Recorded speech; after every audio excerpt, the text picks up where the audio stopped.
Hi everybody. Well, baby's day out. Even though this is Archie and I consider him to be the baby here, I look at Oscar too, and I will put in a video with Oscar. I still consider him to be a baby. This is a perfect day actually to have this little guy out with me. It's raining outside, not a little bit chilly, but the house is lovely and warm.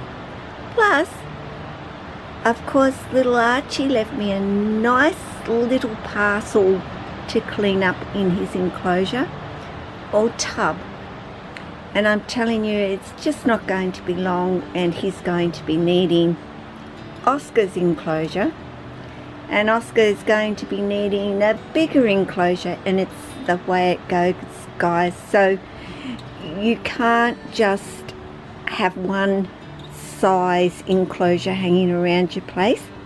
Of course, for these little ones, the tubs are perfect, especially if you put something such as for them to get up off the ground. And I guess in a way, carpet pythons are my main species that I have. Of course, Archie isn't a carpet python, but he's certainly an arboreal species, being a rough scale python. They do love to get up off the ground. So I know not many people do have them, but if you ever considered one, and I honestly would recommend one. I would not recommend one, but I would recommend getting one very young like Archie is, and socializing them by getting them out and spending the time with them. Now, I might have Archie out here on this climbing little gym for him, but I will handle him, guys. I will definitely handle him. That is the only way you will socialize your snake, is to regularly handle them. Now, I think I've mentioned I may only handle Archie a couple of times a week. For me, he is a baby. All babies, puppies, kittens, snakes, they like to curl up and sleep. Well, I find that snakes, little baby snakes, should be treated no differently than you would your little kittens and your puppies. Just my opinion and just how I feel. We don't want to overhandle them either. They're little. We don't want them to hurt in any way from us holding them all of the time. And I do believe they get sore if you overhandle them. Why I love setting up something as simple as this for them to hang out on, and he can take his time, he can just chill out and he can enjoy. And of course, he has the option always to come over and say hello to me, and eventually he will.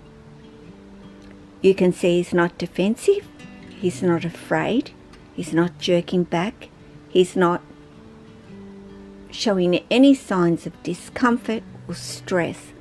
And I want you to understand, what does stress look like in a snake? Yeah, your snake can kind of have a bit of a panic attack, anxiety, when you first go in there and you get them. You coming closer, Arch? Is that what you're doing? You're trying to come closer? Hey? You can come onto my hand, sweetie, if you really want to. Hey? I'm okay if you do that. Oh, he says, I'm not ready, but I would have climbed onto your knee, Mum. Just not your hand at this particular point. But What does stress really look like in a snake? And I've, just said the anxiety. You see that panic attack, that flight. I don't consider that to be stress. That's just more concern about what is happening and what are you actually doing. Does it stress your snake out to get them out and handle them? I want to blow that out of the water and say, no, it does not. Maybe the length of time that you may decide that you wish to handle them may start to stress them out after a little while.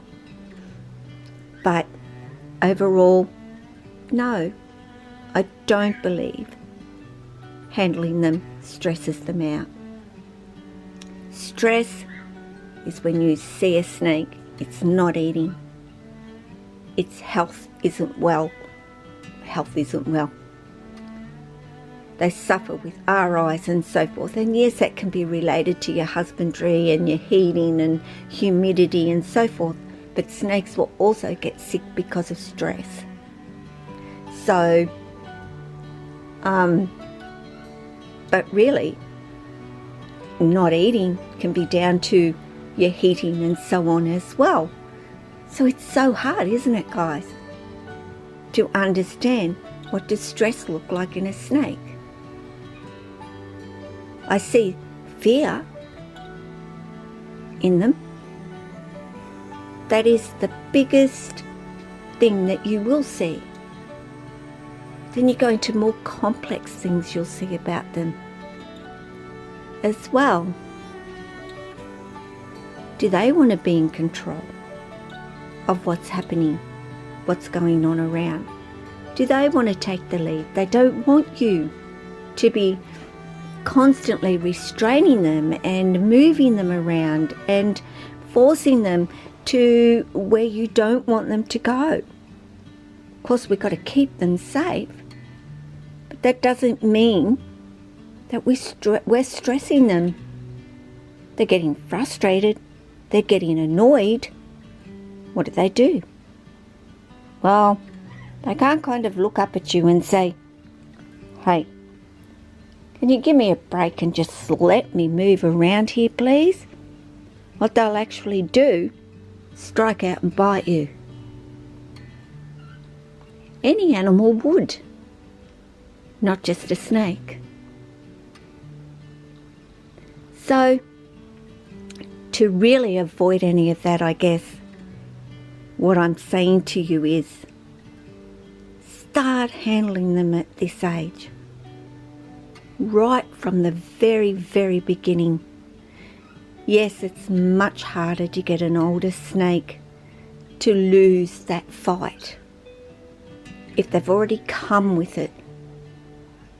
But then you don't give up either. If you remain calm, patient with them, they will come around.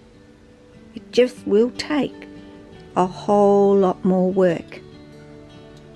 So yes, I think it is great to get them when they're little, to have that time with them when they're little, for sure. And I'm loving every minute of it. That brings me nothing but joy to see Archie make his way over to me of his own free will, of not forcing him in any way to do this. He knows who I am. He knows who he's comfortable with. That's how you want them to be. You want them to come to you. That's all about building up that bond and that trust. So anyway, there's Archie, doing Archie thing. As little, now that it's a bit out of focus, as little as he is, loves to explore. Don't you? And I let him go. I let him do as much as I feel it's safe for him to do. And then Mum says, it's That's not happening, boy. You're just a little bit too little for that. But he's not trying to seek out to hide, to run. He's just a curious little one. And he doesn't know how to hang on yet either, guys. Hence why I can't let him just wander off. He will fall. He's just not quite there yet. Are you, Archie? Hey, you're getting better. But you still got a little way to go. Takes the camera just a little while to focus back on him. There he is. How cute. Just so cute. I'll be back with Oscar. Well, here you go. Little Oscar's out. And again, taking the opportunity to cleaning out his enclosure and wiping down his hides. And this is actually Oscar's little climber that he has in his enclosure with him, which is considerably a lot bigger than what Oscar has, but he enjoys it as well. And I often find him of an evening, he will come out and he will lay up here. And I think I've got a video, a little short clip of him, which I'll put in, showing you him up on his actual hammock in the evening, which is when Oscar likes to actually come on out.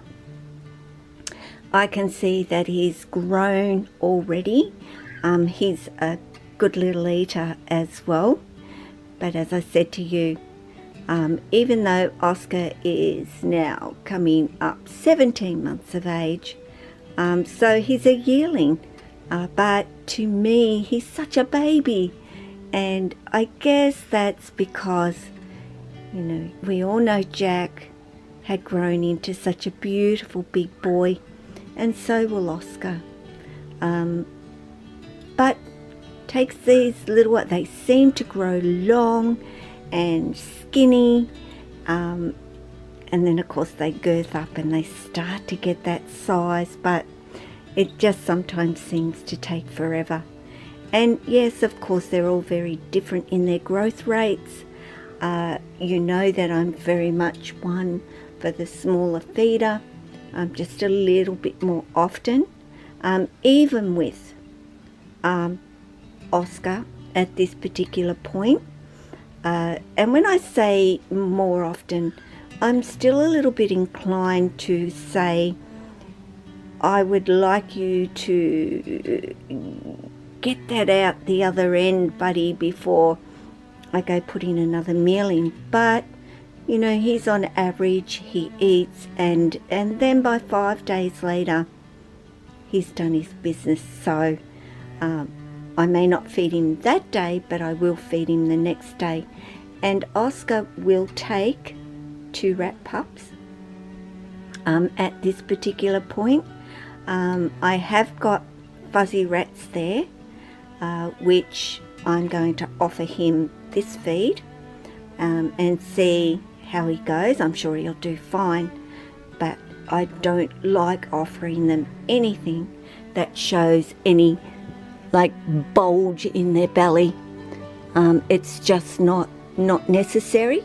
So, you know, I'll get that fuzzy out and I'll have a look at it, and I'll go from there as to whether I think I will or I actually won't. But Oscar, I don't want you toddling off too much, buddy, at this particular point. Let Mum remove this, and I shall spin you around so that we might be able to see you. Although you're a little fellow that likes to move and wiggle around, and yeah, poor Oscar, he's like, please don't put me home. But they've all got to get some time, and I make 2 days out of the week where these little ones come out and they do get to spend some time with me. Lily, of course she is not out at the moment, as well, which is very unusual, as you know, for Lily, but that I am sure is going to change. It could change in the next 10 minutes as well, and Lily will be at her door saying, "Oh, I'd really appreciate coming out." So for those who have just tuned in and have never met Oscar, he is a coastal carpet python, 100% het fruit Zantic, and yes, I do plan on breeding him. I think I'm more comfortable in breeding him because he's not the one that gets pregnant and has to lay the eggs and so forth. And my worry, as you know, is the complications that can occur with that. That is probably my biggest deterrent of actually breeding any of my snakes. And I guess too, if this doesn't sound too anything to anybody, but my snakes are my pets. They are my best friends, and I love and adore them. And I don't know, just to breed them, and I do feel it's very good, especially for our females. Man, I can't do it. I can't do it because I don't want to lose another snake. And I know that, it probably wouldn't happen. I understand it probably wouldn't happen. But man, I can't. I can't do it.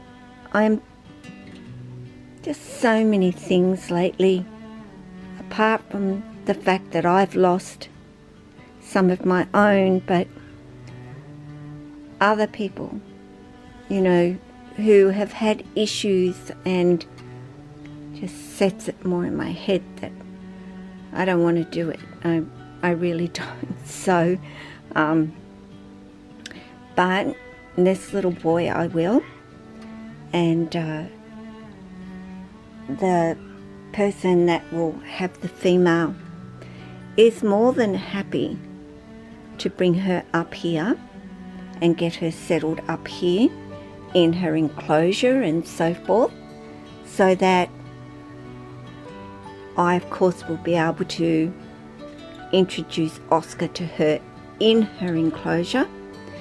So she may be with me for quite a little while before, of course, I attempt that breeding process and see how it goes.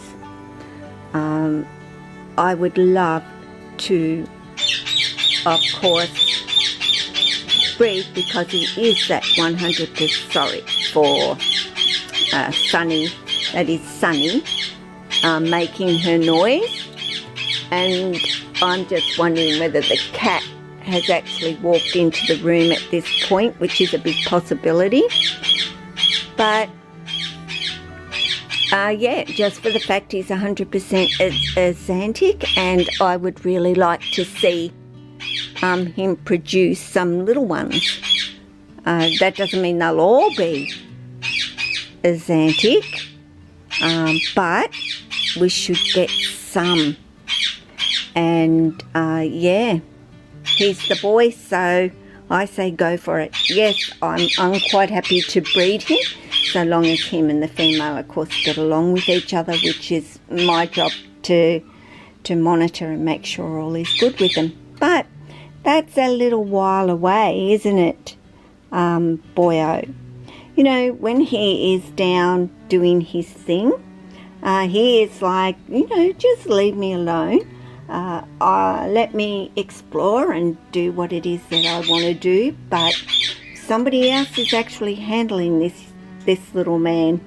He just wants to get over to me. So this, as I said, is a wonderful way for me to get him out, and he'd get a little bit of exercise and do his thing at the same time as getting used to this room, which You know, that's what I want more than anything, apart from, of course, building up that trust and that bond with me, which has been wonderful with both of these little ones, actually, and I'm very happy with the way they're coming along now. So he's just like, "Ooh, what's there? Oh, what's over there? Oh, I like it over there." And now he's like, "Okay, I'll head this way then, and check out a few things." So anyway, guys, Oscar, my day with my babies.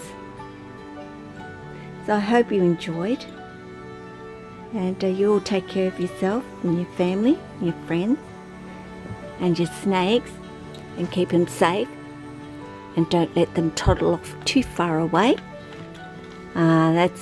That's very important when these little ones are out and about. Disappear very quickly and very hard to find. You'd be very reliant on them coming out to find you. Take care of all your animals. Hey, I know you're gripping over there. That's not going to stop me getting you though. Hey. Okay. Ciao.